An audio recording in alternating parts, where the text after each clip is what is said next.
कि भाई कैसे जीव का कल्याण हो। ये तो इसीलिए प्रगट ही होते हैं। संतों का जीवन अपने लिए नहीं होता है, संतों का जीवन तो दूसरों ही के लिए होता है। इसलिए वहां से वो चलते, बहुत चिंता थी, भगवान का स्मरण किया। स्मरण करते करते व्योमवाणी हुई। नारद जी बोले, हाँ, एतदर्थम सत्कर्म समाचर, इनके लिए तुम सत्कर्म करो। नारद जी ने ओंठ पे हाथ रखा, सत्कर्म? रात दिन तो भगवान का नाम मंगल लेवें, ब्रह्मलोक से लेके इंद्रलोक मृतलोक सब जगह उनका प्रचार प्रसार करें, हमसे ज्यादा सत्कर्म और कौन कर रहा होगा? तो सत्कर्म ये नहीं है। देखो, सत्कर्म शब्द का अर्थ क्या है? एक होता है शुभ कर्म नारायण, एक होता है सत्कर्म।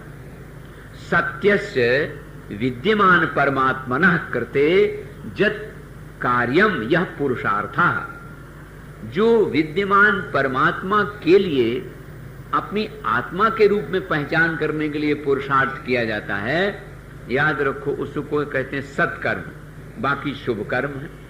ये जो आप कर रहे हैं ना शुभ कर्म, व्रत है, उपवास है, हवन पूजन, जितने भी ये सब शुभ कर्म है, इनसे तुमको पुण्य मिलेगा और पुण्य से स्वर्ग मिलेगा। और स्वर्ग में कब तक रहोगे? बोलो भाई जरा, हम क्यों कहा है अपना समझ लो। अभी सुन चुके ना कि कथा और सुधा में क्या अंतर। इसलिए वो शुभ कर्म है और ये सत्कर्म है। ये सत्कर्म क्या है? नारद जी को बड़ी चिंता हो गई। और देखिए, महापुरुषों की चिंता ही, महापुरुषों का स्मरण ही, महापुरुषों का चिंता चिंतन होता है। संसारी लोगों का चिंतन चिंता होती है, दोनों में बहुत अंतर है। चिंता चिता से बढ़कर है। चिता तो आग लगाने से जलाती है और चिंता भीतर भीतर भी नहीं आग के जला देती। चिंतन किया, उसी समय भगवान सनकादिक प्रकट हो गए। ये सनकादिक भगवान के, ब्रह्मा जी के मानस पुत्र हैं, तो इनके भाई हुए भाई। धरे देह जनुचार्यो वेदा, साक्षात वेद की मूर्तियां हैं। उन्होंने अभिनंदन किया। ये भाई भी हैं और गुरु भी हैं। पूर्वेशाम अपि पूर्वजा, बड़े हैं भाई। अभिनंदन किया, पूजन किया। कैसा सुंदर उत्तर। देखिए गुरुजनों की कृपा। कथम चिंतातुर भवान, आप कैसी चिंतातुर मालूम पड़ते। माने संत कोई चिंता करे तो वो अपने लिए तो करेगा नहीं, वो तो दूसरों के लिए करेगा। इसलिए सनकादिकों के शब्द देखिए, और भागवत के शब्दों ही पर तो जोर देना है। यहां स्कंद, अध्याय, प्रकरण, श्लोक, पाद और तू और चा वही हाँ है ना, इनमें भी अर्थ है। आप ध्यान देंगे। आपको चिंता तो लोक कल्याण के लिए होगी, तो क्या है? तो देवर्षि नारद जी कहे, महाराज ऐसी ऐसी कथा हुई है, मैं क्या बताऊं, अब आप कृपा करें। क्या है सत्कर्म? सनकादिकों ने बड़ा सुंदर परिभाषा कर दी। बोले, ज्ञान सत्कर्म सूचको नूनम ज्ञान यज्ञ स्मृतो बुधैः। सत्कर्म सूचना कौन देता? सत्कर्म क्या है? देखो स्पष्ट कर दिया। बोले, ज्ञान यज्ञ स्मृतो बुधैः। यज्ञ आपने गीता में कई प्रकार के पढ़े होंगे, लेकिन ये जो ज्ञान यज्ञ है जो आप लोग कर रहे हैं, ज्ञान यज्ञ। और भी यज्ञ हैं, वो कमजोर न समझ लेना, लेकिन ये भी मत भूलना, ज्ञान यज्ञ ही सत्कर्म होता है। तो अब तुम चिंता न करो, तुम्हारा काम बन जाएगा। तुम आश्वासन दे आए हो तो हम उसकी व्यवस्था करते हैं। इसके लिए श्रीमद् भागवत कथा है, चलो हम तुमको सुनाते हैं। तो हरिद्वार आप कभी जाएं तो जहां सप्त सरोवर बोला जाता है ना, उसके उस पार का जितना भी जंगल है आदि से अंत तक, वो सब आनंद वन कहलाता। वहां जाके बैठ गए, दीक्षा दी नारद जी को। और ये बात जब सुनी तो बड़े बड़े अत्रि, भृगु, वशिष्ठ, कश्यप इत्यादि बड़े बड़े ऋषि मुनि महात्मा सब महाराज दूर दूर से कथा सुनते कि कथा वहां हो रही है, इसको सुन के ही आ गए। ये जैसे नशा पत्ती वाले होते ना, चर्च गांजा वाले, इनको कार्ड नहीं छपवाना पड़ता, न इनको पत्र भेजना पड़े। तो जैसे वो लोग आ जाते हैं, तैसे आप जैसे श्रद्धा और प्रेम हृदय वाले लोग भी कार्ड की अपेक्षा नहीं करते हैं। अमुक जगह कथा होगी, अमुक जगह कथा होगी, चलो भाई चलो भाई, एक दूसरे से कहते हैं। आनंद वन में कथा, सनकादिकों ने दीक्षित होकर के नारद जी प्रेम से बैठे विधि पूर्वक, जैसे आप लोगों की विधि से हो रही। जब कथा वो हो गई तो क्या तमाशा होता है कि वो दोनों ज्ञान वैराग्य जागृत होकर के भक्ति से प्रबुद्धित होकर के वहां उपस्थित हो गए। उनको देखा, बड़े प्रसन्न हो गए, वाह वाह वाह, मैं कहां बैठूं? जाओ तुम वैष्णवों के हृदय में जाके बैठ जाओ। देखो ये दृष्टांत है।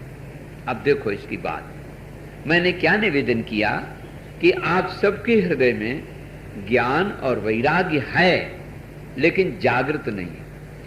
जागृत और सुप्त की पहचान क्या है आप समझ गए होंगे, वेदांत रोज सुनते ही रहते हैं। हम जो इस समय ज्ञान समझते हैं वो क्या है? उस जानकारी को जानते हैं जो बाह्य पदार्थों को जानता है। माने सपने का जितना ज्ञान है वो सब हम ज्ञान समझते हैं। अमुक देश में राष्ट्रपति वो है, अमुक रेल आज गिर गई, वहां बस ऐसा हो गया, ये हो गया। जितना बाह्य ज्ञान है नारायण, ये ज्ञान को तुम लोग ज्ञान समझते हो, ये जानकारी है। जिस ज्ञान से ये ज्ञान हो रहा है वो ज्ञान तो सोया हुआ है। अगर आपको इतना ही ज्ञान हो जाए कि जिस ज्ञान से ये ज्ञान हो रहा है, बस जग गया। यही सुप्त का अर्थ बताया गया। और वैराग्य का अर्थ ये नहीं है कि लंगोटी लगा के गंगोत्री में जाके पहुंच जाए। ना ना ना, हे उपादे शून्य चित्तवृत्ते स्थितित्वम, कहीं भी ना हे भाव रहा है न उपादेय भाव रहा है। हे और उपादेय भाव से शून्य, इसी का मतलब तो राग द्वेष हुआ, जिसको दुर्गा सप्तशती में मधु और कैटभ बताया गया। भागवत में राहु और केतु आप आगे सुनेंगे, और गीता में राग द्वेष बताया गया। वो बात सब में एक ही है, केवल शब्द बदल जाते। तो अब आप याद रखो, ये जो जिस ज्ञान से ज्ञान हो रहा है, यस्मिन् विज्ञाते सर्वम ज्ञातम भवति। क्योंकि श्रीमद् भागवत को अभी आप सुन चुके, उपनिषद से एकता करनी है ना, इसलिए वह जो दिव्य विज्ञान है, एकस्मिन् विज्ञाते सर्वम ज्ञातम भवति, वो ज्ञान अभी सोया हुआ है। भागवत से वो जग जाएगा। क्यों? सर्व वेदांत सारम यत् ब्रह्मात्मैकत्व लक्षणम वस्तु द्वितीयम तन्निष्ठम कैवल्य के प्रयोजन। तो और रहा वैराग्य, तो वैराग्य में सीधा सा अर्थ है, कई बात थोड़ी समझने की है। जैसे वैराग शब्द बनता है ना, विराग, विगता रागो जस्मात्। तो हमारे व्याकरण का एक बड़ा नियम है कि प्रत्यय में प्रत्यय नहीं होता। तो जैसे हम लोग विरागी बोलते हैं ना, विरागी, वो भी युक्ति से बन जाता है, व्याकरण में सब हो जाता है, लेकिन फिर भी विरागा इतना ही पर्याप्त है। कर्पात्रा ऐसे बोलते हैं, प्रत्यय में प्रत्यय नहीं जोड़ा जाता। तो आप सीधी सी बात यूं समझ ले कि जीवन में जितनी भी साथी और सामान पर हमारी रुचि बढ़ती है, ये बहुत बढ़िया, ये हमें जरूर मिल जाए, इसी को रंगीन कहते हैं। तो जब हमारा चित्त किसी साथी सामान में रंग जाता है, दिल दिमाग उसमें लग जाता है, तो उसको कहते हैं रागी। और जो खूब विचरो, खूब घूमो, खूब साथी सामान से मिलो जुलो और रंगीन न होए, तो उसको कहते हैं विराग। वो विरागी हो गया। असंगता, तो असंगता कब आएगी? इसीलिए ज्ञान के बाद वैराग बताया। असंगता आएगी तत्व में एकता से। एक खूब याद रखना, तत्व में जब तक एकता नहीं आएगी तब तक न तो चित्त में समता आएगी और न असंगता आएगी व्यवहार में। और व्यवहार में असंगता आना ही वैराग्य है। महापुरुषों को देखो, इतना सब कुछ होने पर भी वो बिल्कुल असंग होते हैं।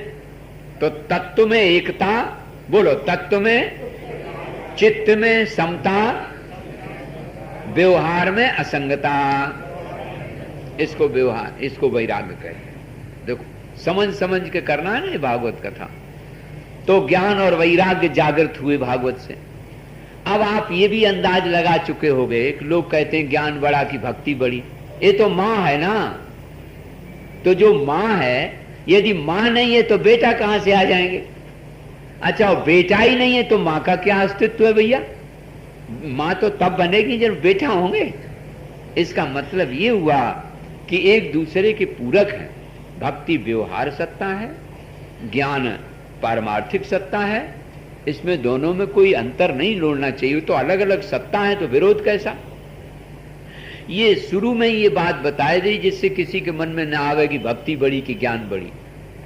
और ये करण है। अच्छा, भक्त्या माम अभिजानाति यावान्यस्यास्मि तत्वतः ततो माम तत्वतो ज्ञात्वा विशते तदनंतरम। नारायण, ये भक्ति करण है, स्मृति प्रमाण दे रही है। तो ये जो कथा है ये कहां से ली गई? छांदोग्य उपनिषद में नारद जी ने सनकादिकों से पूछा, अहम शोचामी, मुझे बहुत शोक है। तो वही गुरु जी हैं, वही चेला जी हैं। देखो, उस शोक का अपनोद वहां किया। देखो, जो की त्यों उपनिषद की कथा को यहां लाके रख दिया। इसलिए भागवत की जो कथा है उसको उन उपनिषदों को और उन स्मृतियों शास्त्रों को जानना चाहिए, तभी दृष्टांत लगा पाएगा। तो ज्ञान और वैराग्य और भक्ति दोनों जागृत हो जाते हैं श्रीमद् भागवत से। ये आप सुन के समझ जाएंगे। अब एक और दृष्टांत देते हैं। एक दृष्टांत है कि एक आत्माराम रहे। इनके दृष्टांत की शैली कितनी सरल है। उनकी पत्नी थी धुंधुली, उनके कोई बेटा नहीं था, तो बड़ी चिंता हुई थी। तो एक संत महात्मा आए, उन्होंने बहुत मना किया कि भाई तुम्हारे बेटा नहीं है, लेकिन आग्रह तो आग्रह ही। आग्रह, दुराग्रह, संग्रह, परिग्रह, ये सब ग्राह कहलाते हैं, जो गज को पकड़ लेते हैं ना। आगे चल के आप सुनेंगे कथा। ग्रहणातीत ग्रह, ग्रहो ग्राह, इसमें स्वार्थ में प्रत्यय होता है। स्वार्थ में प्रत्यय होता है, परमार्थ में नहीं होता है। नारायण, तो ये सब ग्राह है। सो जब बहुत आग्रह देखा तो उन्होंने एक फल दे दिया। वो फल ला करके अपनी पत्नी को दिया। उन्होंने आरे में रख दिया और विचार किया कि इससे तो बहुत गड़बड़ी हो सकती है, पेट बढ़ेगा, खाने पीने में दिक्कत पड़ेगी, सुंदरता नष्ट हो जाएगी। उसकी बहन आ गई, बोले तुम चिंता न करो, यही समय में हमारे होने वाला, हमारी तुम्हारी अदला बदली हो जाएगी। कहानी तो आपको याद ही है, और वैसे ही हो भी गया। एक ये भी बात है कि माताओं में गोपनीय विभाग कितना प्रबल होता है कि लोगों को पता भी नहीं चले और कहां से क्या हो जाए। बेटा बहन का आ गया, उत्सव हो गया, उसका नाम भी रख दिया गया धुंधकारी। और बाप ने अभी मुंह भी नहीं देख पाया, बोले अभी मुंह नहीं बच्चा देखेगा। अब वो जो फल दिया था वो गाय को खिला दिया था। तो समय आने पर गाय ने भी बालक दिया। उसको ब्राह्मणों ने स्वस्थैन किया उसका और नाम रखा गोकर्ण। आप देखो, संत जो फल देते हैं वो क्या है? देखो, बोलो, दोहरा। बिन सत्संग विवेक न होई, बिन सत्संग विवेक न होई। भाई देखो, सब लोग ईमानदारी से बोला करो, हाल गूंज जाए। बिन सत्संग विवेक न होई, बिन सत्संग विवेक न होई। राम कृपा बिन सुलभ न सोई, राम कृपा बिन सुलभ न सोई। होई विवेक मोह ब्रह्म भागा हो, तब रघुवीर चरण अनुरागा, तब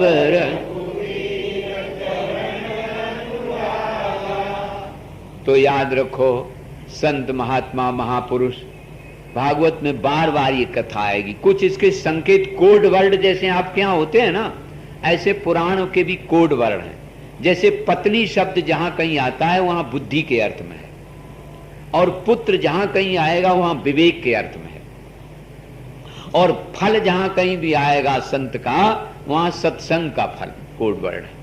अब देखो याद रखना, ही कोड वर्ड याद रहेंगे ना।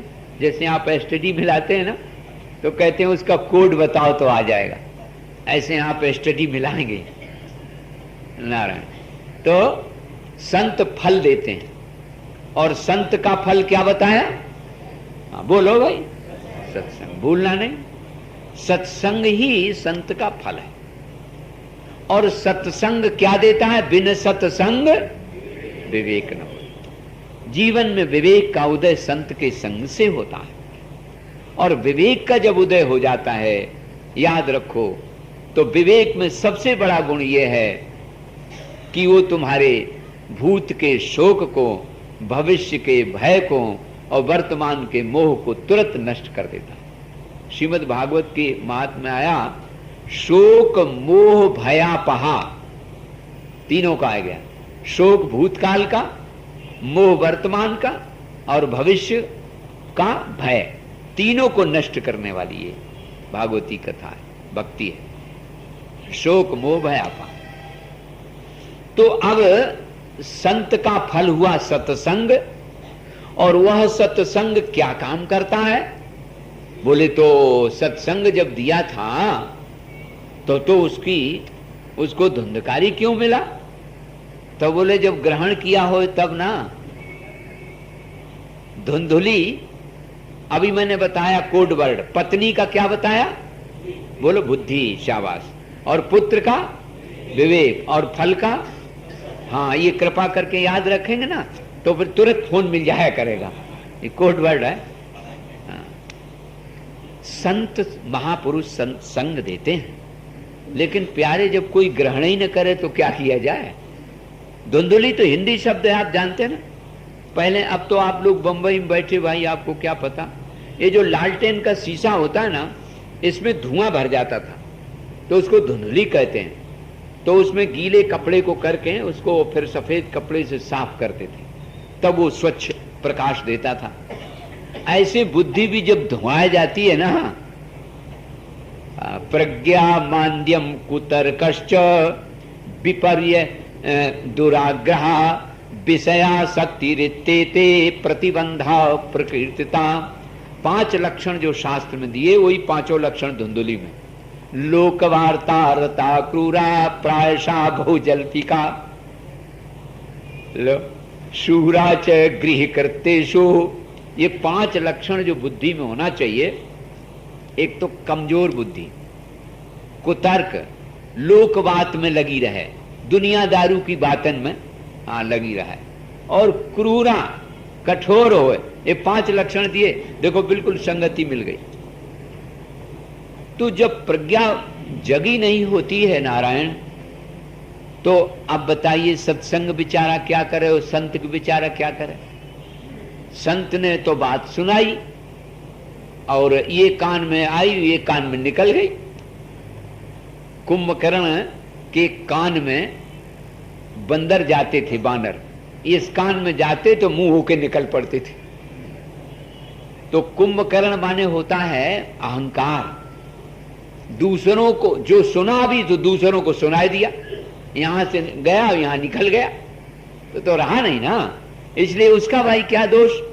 अब याद रखना, यदि आप अब आ गए और सुनेंगे। ऐसे सती भी कथा सुनने गई थी शंकर जी के साथ, मानस में भी वर्णन आएगा।